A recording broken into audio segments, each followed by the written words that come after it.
welcome back to Somerset Place. Today we are continuing our lost buildings series by learning a little bit about the Woodhouse. This is one of the few lost buildings that we know exactly where it used to stand and what it looked like. This Woodhouse stored the wood used exclusively in the owner's compound. Throughout much of the year, enslaved persons were cutting down trees, hauling logs, and chopping firewood. The wood in this Woodhouse supplied the 10 fireplaces in the Collins home, 4 fireplaces in the Colony house, 2 fireplaces in the kitchen laundry, and 2 fireplaces in the bathhouse. 18 fireplaces in total. In addition to that, hot coals from these fireplaces were used for the bread oven in the kitchen and the 3 hearths in the smokehouse. The earliest known photograph of the structure was in 1898. We can see in the distance the Woodhouse and other structures within the owner's compound area as well. Other photographs from the 1920s give us a little clearer view of this structure. When Uriah Bennett was interviewed in 1937, he recalled the Woodhouse and said, quote, "They kept 2 men in the Woodhouse to keep the wood cut during the winter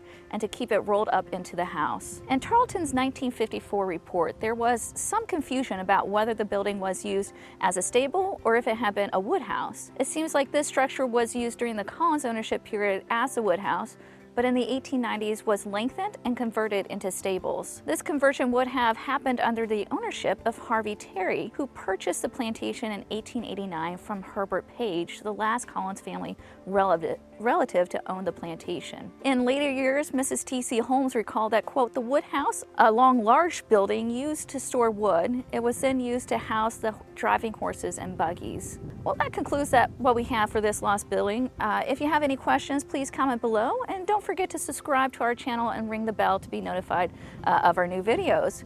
We hope to see you here sometime soon for a guided tour, and then until next time, thanks for tuning in.